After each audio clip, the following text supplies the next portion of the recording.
The issues our education system face will not be solved easily.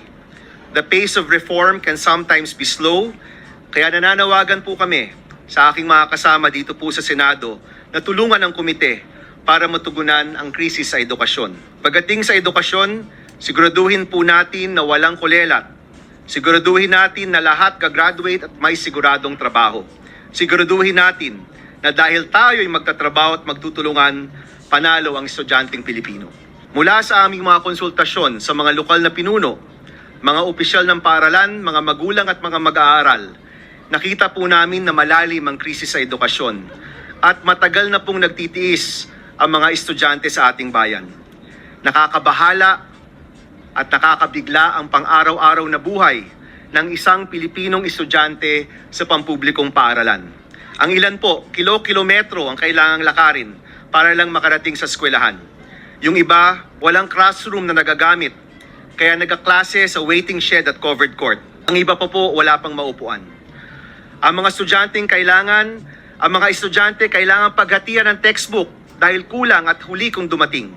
At mano-manong kukopyahin para lang may babalik ang aralin. Ang mga ibang bata pumapasok na gutom. At kung suspendido ang klase dahil sa bagyo, sa baha o dahil sa heatwave, hindi makapag-online para matuto dahil walang libreng internet. Our consultations and EDCOM's report form the foundation of 7 key issues we need to address immediately, while recognizing that there are many more issues that will remain and many more that will arise. Unang-una, Filipino students today face a crisis in nutrition. Only 25% of Filipino children between 6 to 12 months old meet the recommended daily energy intake. 1 in every 4 Filipino children under 5 years old is stunted. And past the first 1,000 days, or from conception to 2 years old, stunting becomes irreversible. And these children will have permanent deficiencies in their physical and cognitive development. Mga kasama, in the 17th Congress, I principally sponsored and co-authored the Masustansyang Pagkain para sa Batang Pilipino Act or RA 11037 in partnership with Senator Grace Poe. And to solve undernutrition among Filipino children, we must now work together to pass priority legislation from DepEd that amends this law to strengthen its implementation and provide universal feeding for kinder to grade 3 and targeted feeding for grade 4 to grade 6. Our children deserve to be well fed and taken care of so that they're ready to learn. Pangalawa, second, there is an urgent need to address the classroom shortage in schools with an additional 165,000 classrooms needed across the country. According to the EDCOM report, our Filipino schools are holding more than 2 shifts a day and only 30% of school buildings are in good condition. Across the country, I've met local leaders and school officials who've talked about the state of their schools and discussed the lack of classrooms. And this leads me to believe, mga kasama, that the classroom shortage may possibly be even more than 165,000. We will exercise our legislative oversight into investigating the gap between the costs for building classrooms. Through our consultations, nalaman po namin na may mga NGO na gumagastos lang ng maliit sa 1 million pesos para makagawa ng classroom. Pero bakit po sa gobyerno, more than double ang presyo ng classroom sa ating bansa? Umaabot po ng 2.5 billion pesos pataas. Ang tanong, bakit mas mataas ang halaga ng classroom na gawa ng gobyerno kesa ng pribadong sektor? At mahalagang malaman po natin ang sagot sa tanong na ito upang makapagpagawa po tayo ng classroom para sa ating mga estudyante.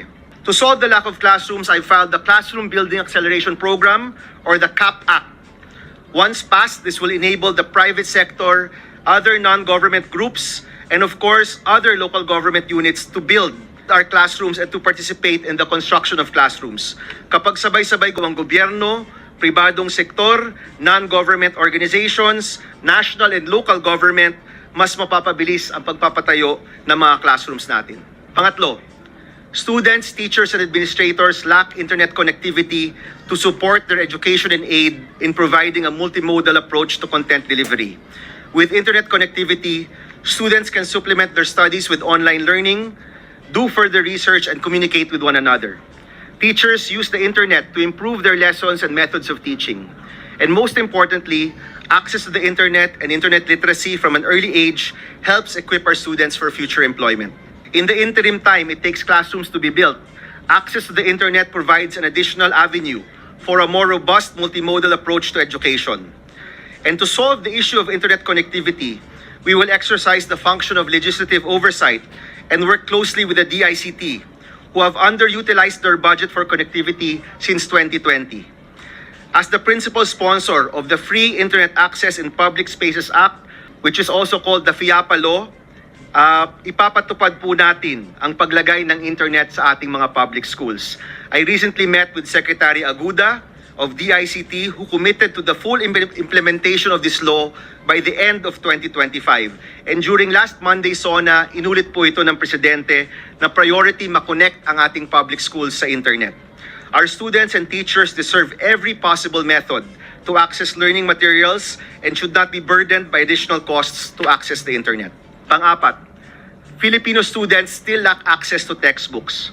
According to the EDCOM report, at the halfway point of the current school year, ngayong Enero po, only 37% of textbooks titles were delivered for grades 4 and grade 7. Ibig sabihin po nun, kalahating taon tapos na, pero mas mababa sa kalahati ang mga textbook na nakukuha ng mga estudyante. Hindi po na-deliver ang mga textbooks ng mga estudyante natin. And friends, this is not a budget issue, this is a systemic issue from textbook development, procurement, publishing, and even delivery. Coupled with the implementation of the Free Wi-Fi Law, our stopgap solution to the lack of textbooks is the e-Textbook para sa Lahat Act.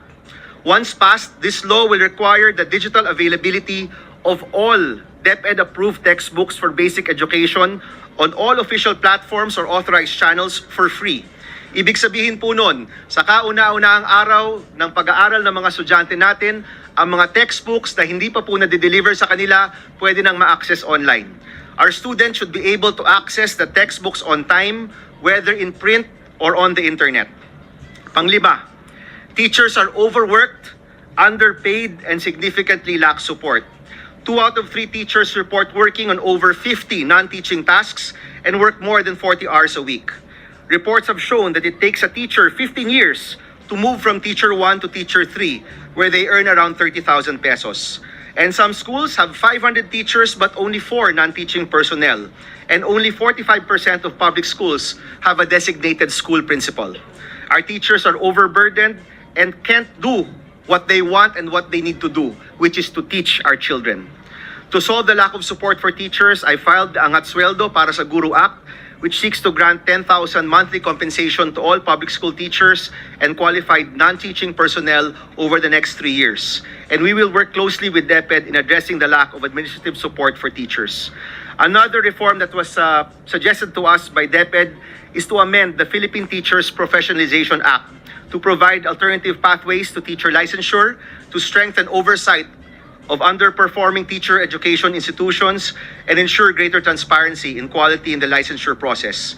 Our teachers face a monumental task when educating our children and should be supported and rewarded for their work. Pang-anim po, Filipino students are 2 years behind curriculum expectations. EDCOM reported that there are grade 3 students who have grade 1 level competencies in reading and math, 2 years behind. They also report that grades 8 and 9 students struggled with basic subtraction and multiplication in the recent DepEd learning camps.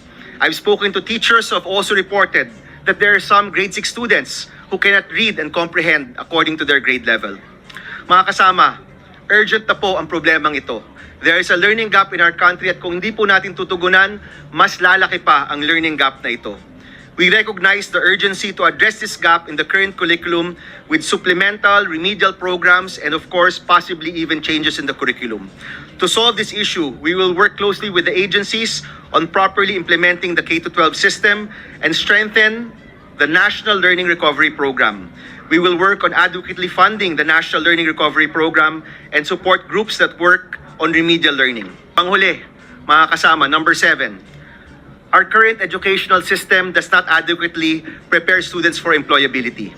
A PID study released last June 2025 found that only around of senior high school graduates enter the labor force. Only 20% po, with the majority choosing to continue their education. This of course calls into question the senior high school program's employment and entrepreneurial objectives. Mr. President, isa sa mga dahilan ng pagpasa ng Enhanced Basic Education Act noong 2013 ay para matiyak na makapagtatrabaho na ang isang estudyante na nakapagtapos ng senior high. Ganun po yung pangako ng K-12. Kung hindi ako mag-college, gagraduate ako ng grade 12 at kaya ko na magtrabaho. Pero nakikita po natin na hindi po itong katotohanan sa ating mga eskwelahan. Kaya yung K-12 system po natin needs to be properly reformed and implemented for us to achieve its intended goal and to give Filipino students more opportunities. Alam ko po na maraming naghain ng mga iba't ibang panukala tungkol sa K-12 and I assure you we will have an open and lively discussion about the K-12 program pagdating po sa ating komite. Sa amin naman po, nag-file kami ng STEP Act or School to Employment Program. This is a law that will require job placement offices in all public senior high schools, state universities and colleges, and local universities and colleges once passed. But more importantly, the STEP Act empowers the schools to make adjustments to their curriculum and revise their course offerings to be more responsive to labor market information and demands. Our students deserve the opportunity to properly prepare to join and thrive in our nation's workforce kasi para sa maraming kabataan, ang edukasyon at pagtatrabaho nila, yan po ang unang hakbang sa pag-angat ng kanilang buhay.